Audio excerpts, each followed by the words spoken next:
Today I am very happy because I have my closest brother from another mother with me here from LA. He lives in LA, and he happens to be in Dubai today, and he's come to see me. And thought I should do a nice discussion, a nice podcast with him. And here I'd like you to introduce to you, my friend Mr. Dhansukh Ratanjee from LA, and we lovingly call him Dan. Dan has been my friend for the last 40, 45 years and is more than a brother to me, and my most trusted friend, brother, mentor, whatever you call him. And he's a lovely person at heart, and I'd like you to introduce you to him. Dan, over to you. Thank you. Thank you, Rajan. Thank you very much for the introduction. And same here. I mean, talk about mentor. I think you have been a better mentor than I have been mentor to you. We have talked about so many things in our lives. We have traveled together. We have known each other for a long time, of course, 45 years, I think, since I think more than that, probably. And Rajan, whenever he came to the States, his mother was always there. She used to come and visit us, and she used to come and stay with us. And we used to play cards and have great time with her, his mother. His dad also visited us one time, and unfortunately passed away early age, and so we didn't see him much. But Rajan, every time he comes to LA, he's always with us. I say LA, but we are in Orange County, south of LA. And we've been there since 1978. And just happens that Rajan's mom, she also was in the printing business, and so was I. So we have been in printing business since 1978 and grew it pretty well. And now I'm sort of retired. And Rajan has always been a good friend. In fact, more than a friend, I would say. We have done a lot of things together, a lot of fun, a lot of talk about families, friends. I mean, we have basically issues we have shared with each other, a lot of good and bad things. Here I'd like to say that, basically Dan and me are like chalk and cheese. We have completely different interests in terms of a lot of things, but when we sit together, we get along like a house on fire. And one instance is my fondness for gambling, for example. I mean, I love going. When I'm in America, he's with me. We go to Vegas, and I'm gambling normally. And my friend here, who is sitting, I think he must be richer than me 100 times over, probably a billionaire by now because he owns properties and the business and the investments which he's done. But Dan, I'd like to say, he sits on the 1 cent penny machine and plays slots. And if he wins $50, he cashes out and comes out and says, and that's Dan. He is so stingy and he doesn't like gambling, and I love gambling. I mean, I'm just telling you the differences are chalk and cheese, differences and likings are so different. But he's with me throughout in Vegas. He stays with me. We sit and chat. The second thing is a lot of things about which we discussed.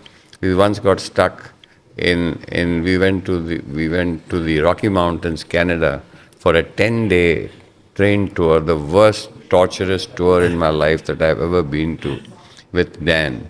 And we were stuck in a compartment of maybe 20 feet by 20 feet, which was called the first class compartment, with bunk beds up and down, and a toilet which you couldn't even get in, sit down or get out of. And we were stuck there for 10 days. Couldn't close the door. And it was absolutely torturous.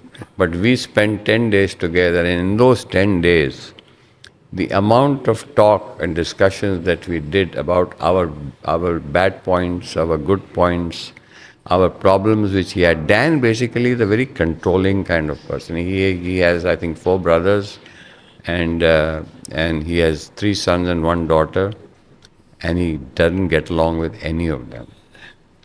and he had issues all his life about being like a Hitler. And I told him, Dan, you've got to be a friend to your brothers and their wives, and to your sons and daughters and their wives. And he found himself isolated after he's done so much for them. And we sat down and I discussed this with him. I said, Dan, be a friend with your sons, be a friend with your brothers. And they were not even on talking terms. When the sons would come, they would get up and leave. I somehow sat down with him and explained to him, probably in that 10-day torturous trip, something must have happened.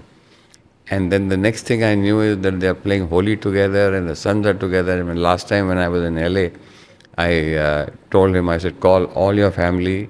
I want to meet all of them. And they all came, they all cooked food.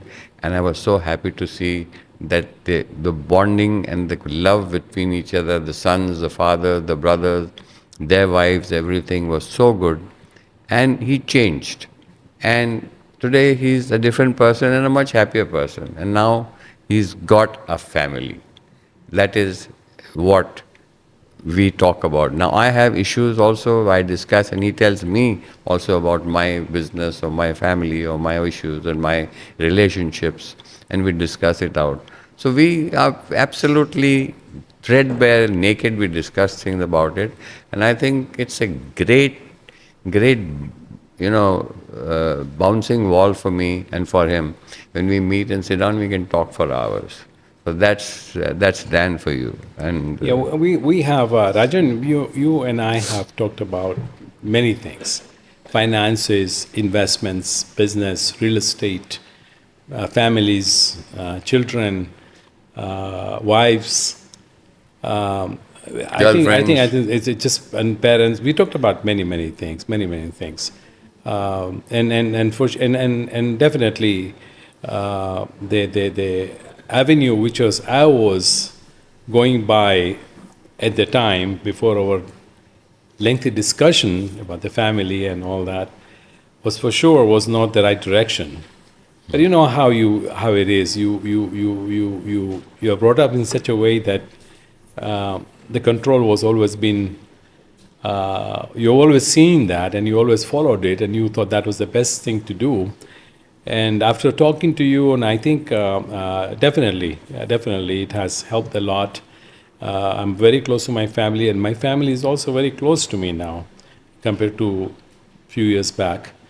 And I appreciate that very much, and that really helped. You can't find many people in this world who you can open up to.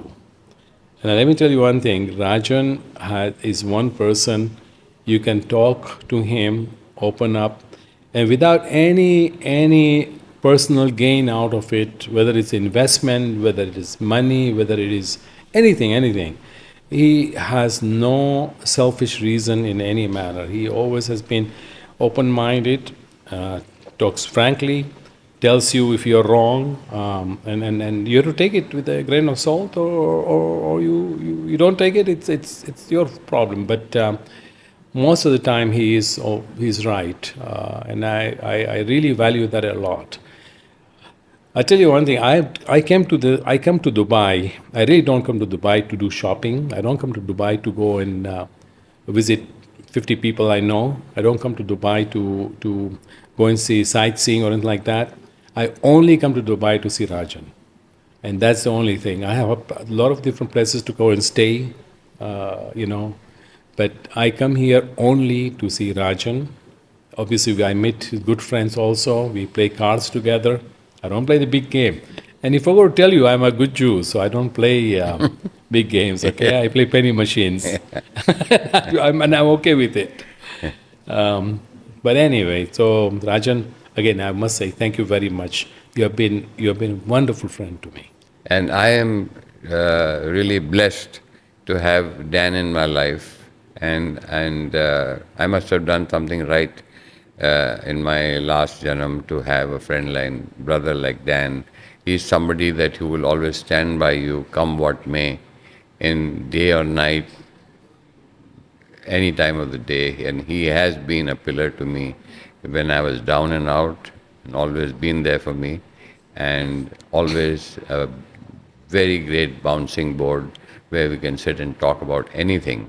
and get the right information, and that he talks to my sons, guides them. I talk to his sons, guide them. So it's such a beautiful relationship, and I honestly feel blessed that he's in my life. And when I say trust, I say the only person in the world, because he is the executor of my will, and that means a lot. So you can understand from that the only person I would trust in this world is this man. So that is where you feel blessed that you have somebody in this world who whom you can look up to, whom you can fall back on, who will not question you, will not doubt you, will not ask you why, when, why you did this, or why do you need this. He will just do it without asking questions. And for that, I feel blessed. And thank you, Dan, for being there in my life. Thank you, Rajan. So Rajan, a few years ago, when I think it was in the late 90s, his mother had visited the U.S. And Rajan's younger brother Vinay is also in the U.S. and she stays with Vinay in the U.S. in Orange County. And when she came over, she had fallen ill. She had a tuberculosis, TB, and apparently, as you know, in U.S. that It's a disease they don't know disease about. they don't know much about it, and then she was quarantined and all that. Rajan came right away, visited her. I know he was staying across the street from that hospital, and she was quarantined, so we couldn't go in the room without wearing a mask and all. But I had a lot of friends who are in the nursing and field and medical field. They were all there for her to help her out. She was a wonderful woman. We're going to miss her. She was definitely well read, well educated, very calm. She advises Rajan has the qualities, but just imagine her qualities were much, much superior than what Rajan's qualities are. And I always looked forward to meeting his mother and get advice from her on many things. But again, I know we are repeating ourselves here, but I'll tell you one thing. Again, Rajan, we have spent a lot of time together. We went to Goa together. We went on cruises together. We actually slept in one bed together in some of the places we went to because the room, he booked the room, but there were no two beds. There was only one bed. All friends go. Trust me, but it was good. It was good. He and yeah. Huh? Let's talk about your favorite memory. My favorite memory, Rajan, The there are a lot of favorite memories. memory is that my language, basically, I speak very nice, spiritual, good language. And if you know what I mean. Because with me, I can't talk one sentence without a bad word in it, and cursing and bad word, and that's how I talk. And that is what is the most enjoyable part. That's what Dan enjoys listening to, because all my explicit words which I use is something that Dan and me enjoy talking about. So, we started our conversation not, hey, how are you, Dan? Or how is it going? It's just like the conversation starts with what is it in a different way. I'm not going to say it in this podcast, but I'm sure you could gather what it is. And if you know Rajan, but it's all love, with love and affection is there. So and we laugh at it. We enjoy each other's company a lot. Upset, Dan is a person with. नहीं लड़की के मामले में तो नहीं, because Dan लड़की वगैरह कुछ I sometimes doubt his doubt his sexuality. Sometimes I doubt his sexuality also. So that I have fulfilled all that what he basically Like he's absolutely straight man.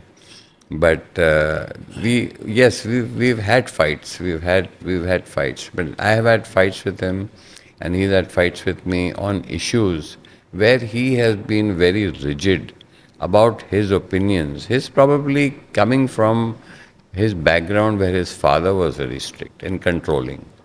I come from a background where my father was very strict and controlling. So from that side, I think there were similarities. But the way he has been actually the one who has built the family. He came from Sudan. He's actually born in Sudan. He's Sudanese. And he came from Sudan and 50 years back into America and started working and started his printing business. And then he brought all the brothers in, put them up together, started the business, built up the business, got them married, got them settled each individually. As his three sons and one daughter were growing up, educated them, brought them up, educated them, married them, settled them. So basically, he is the key focal point of everything that he built a family up. But the way he did it was like he was Adolf Hitler, and he ruled with a iron hand, and that at some point of time became It's backfired. nemesis and backfired. And once the business settled and the brothers settled and the children settled, they didn't like the way they were being handled or treated or talked to or whatever it is. You have something. And he became absolutely in this thing, and found himself very lonely. And that's the time when I met him, and he says, "You know what? I've done so much for these people. I've done this for them. I've done this for them. But I'm finding myself lonely because nobody comes and talks to me." I said, "Dan, this is not your father's age or father's time. This is a different time and place. You have to change. You have to be friends, talk differently, be nice. Try to be friends with your brother, their wives, your sons, their wives, everything."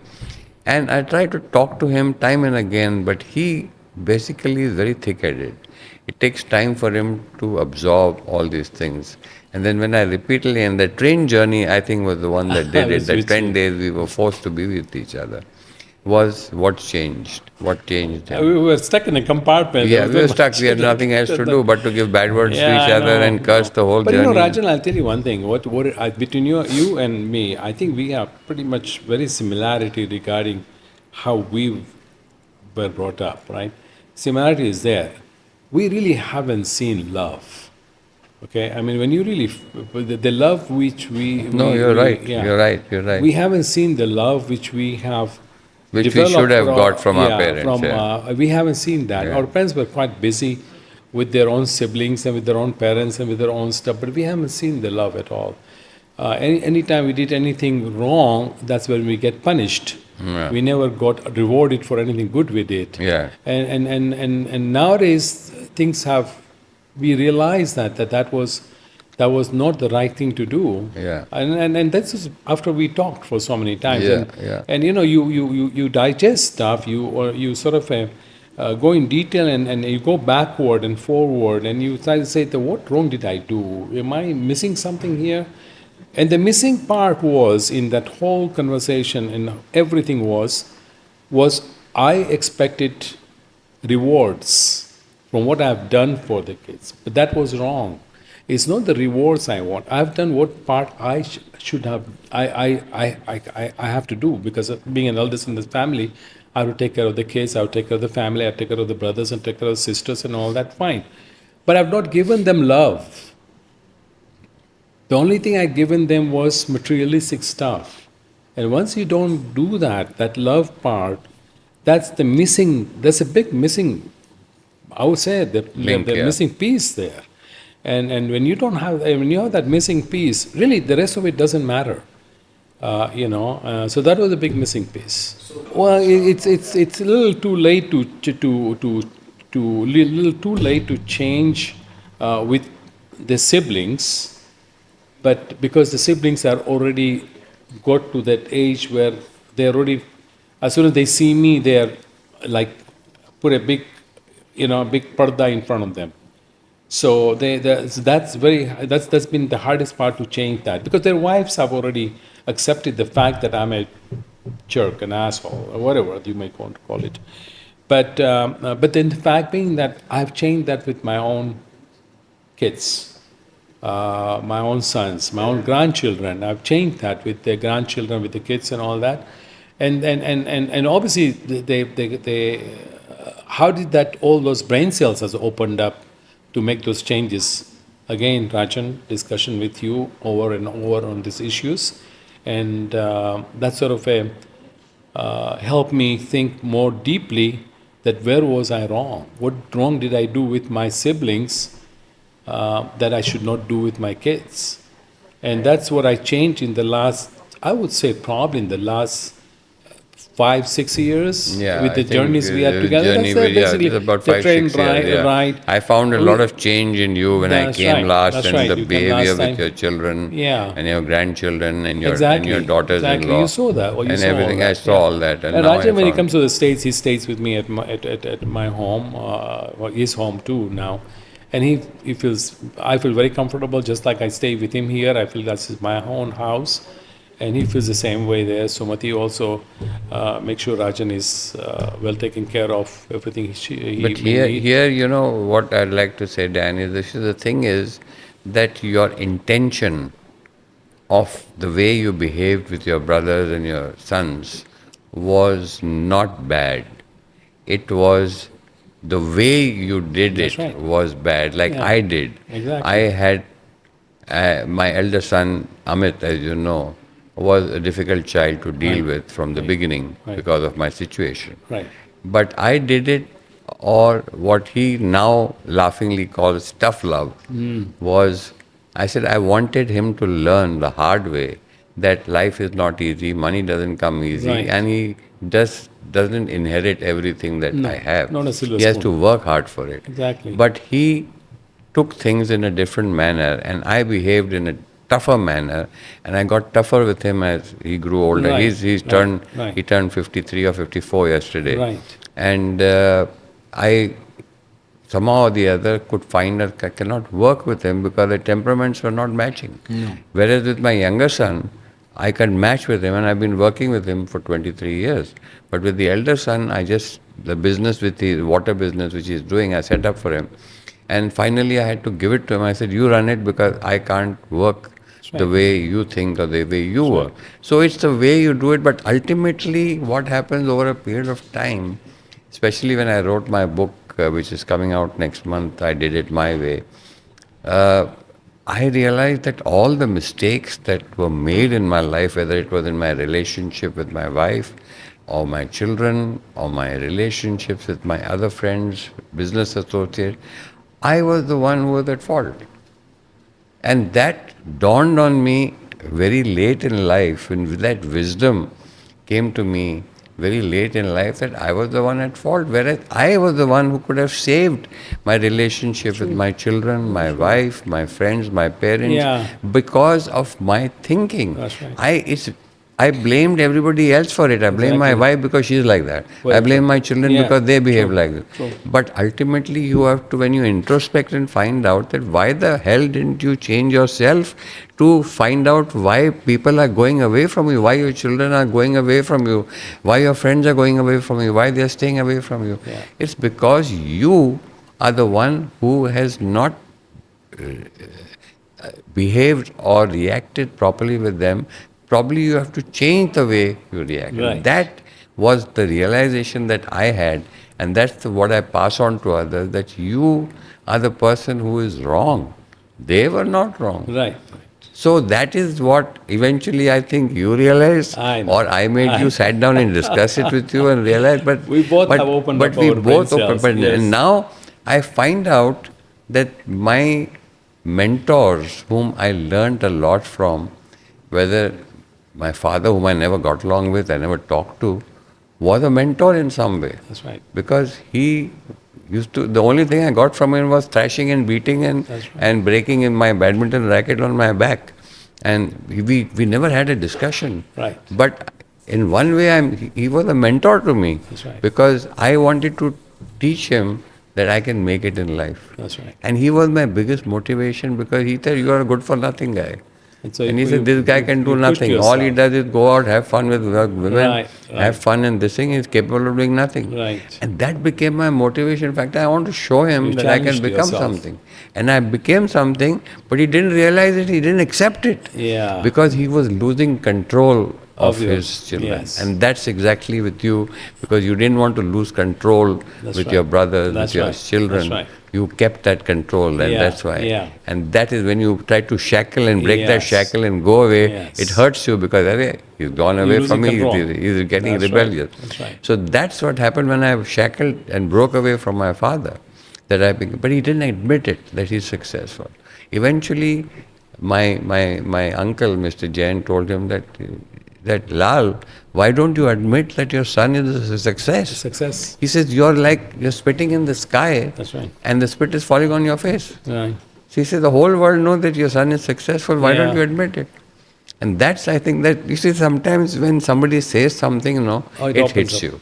So Clicks. probably that's what hit him, and then he realized that, no, my son is successful, That's right. so I must admit it. That's the time when he started Yeah. slowly opening up. But it was too late. It was too late. Damage And was that's done, exactly the whatever, problem. like you said. So this is exactly what is all about. I think the same things have happened with you, and I think that's where the bond really Yeah, lies. Is yeah. similar There lives was similarity. with our fathers, True. similar lives with our children, Yeah. and salvaging the children is very important because that's your world Absolutely. basically, Yeah, yeah. right?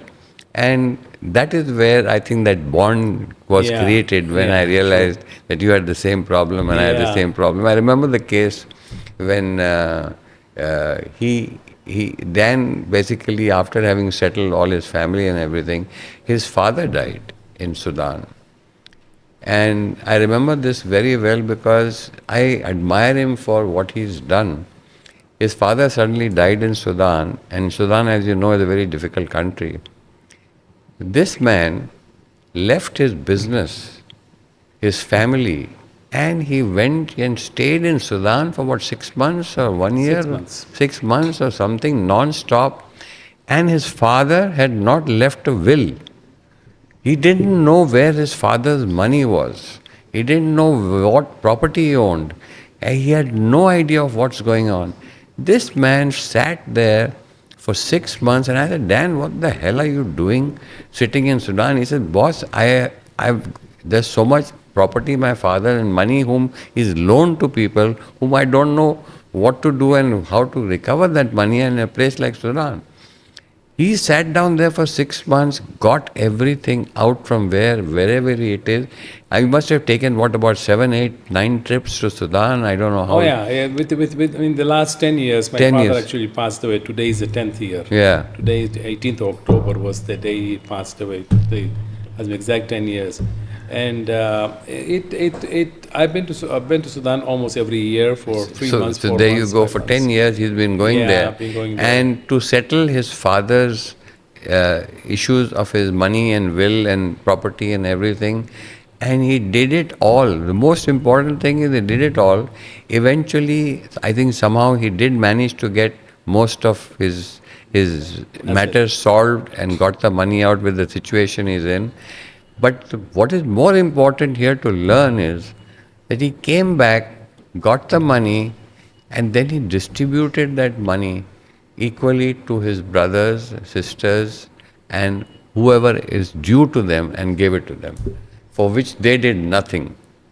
For they did absolutely nothing. They were sitting in America, whereas this man was sitting in Sudan for 10 years, going in and out, leaving his business, his family, and trying to get his father's issues sorted out. But he came back and gave the due share of his father's money, property, will, whatever you call it, to his brothers and sisters equally.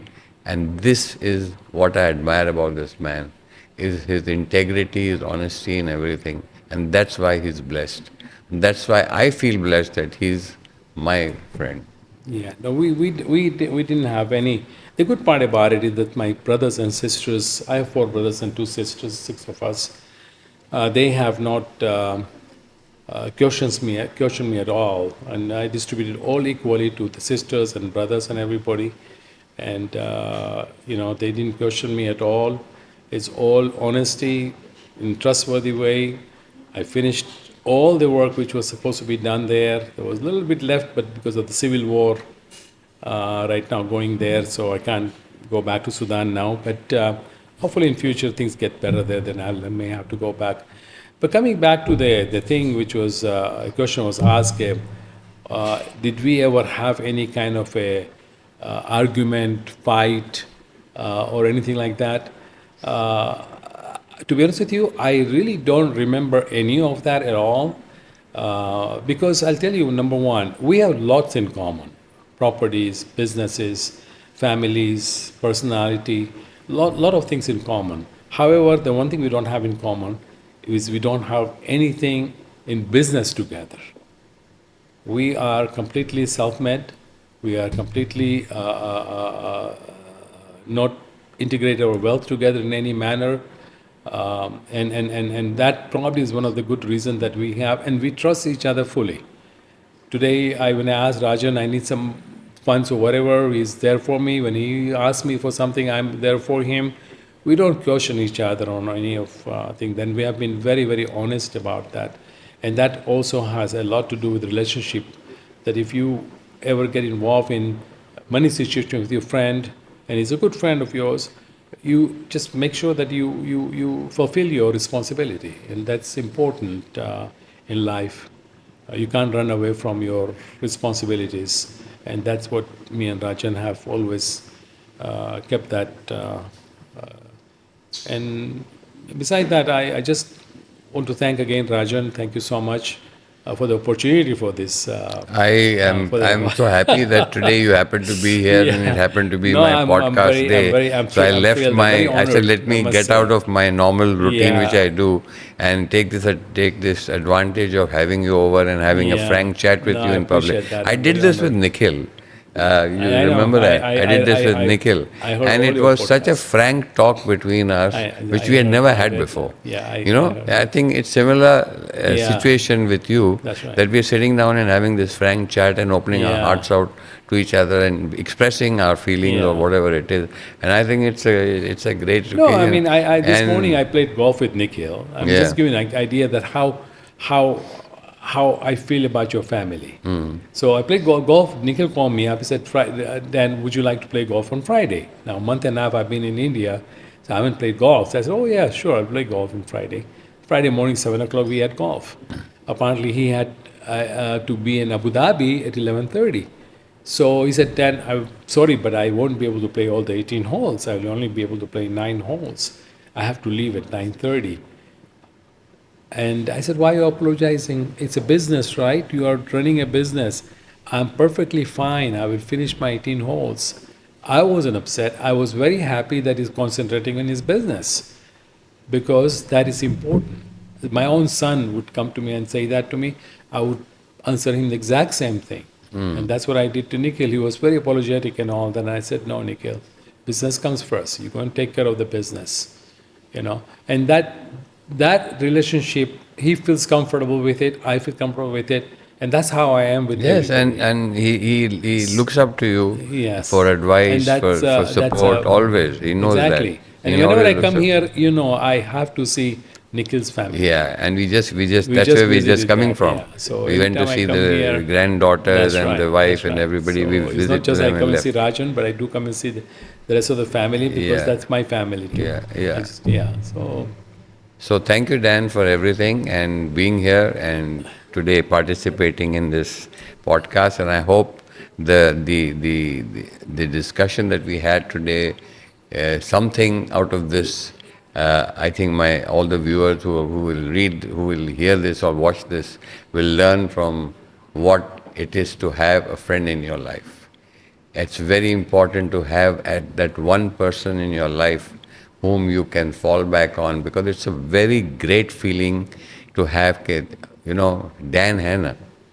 So there's got to be a Dan in your life for everybody, and I'm sure that you have to work on that and see that you all have that Dan in your life. Thank you very much, friend. but you have to have Rajan in your life too, okay? So That's- Rajan is an important part here. So make sure that you can get any advice from Rajan, and he will give you 100% his opinion, and you will be completely selfishless. And That, Rajan, again, thank you. I I'm do. honored. That I do. I'm very honest about my opinions. I make Yes. no bones about it, and I speak it out the way things are. Yes. What is in the heart is in the mouth. I make no bones, and I give them on their face the way it is. If they take it, it's good. Otherwise, it's your loss. That's how I look at it, and that's how I look at my friends' life, because I give them opinions. Sometimes it's not very good, but it's harsh. It's the truth. But it's the truth. And I give them a very long rope to hang themselves. And I keep going at it till they figure it out or they go away. If they go away, it's their loss. If they take it, it's their gain. That's right. And that's how I took life, and that's how I move on. I don't take stress. I just give it and the way it is and leave it at that. That's it. So thank you, friends, and see you Thank in you. my next one. Thank you, everybody. Bye.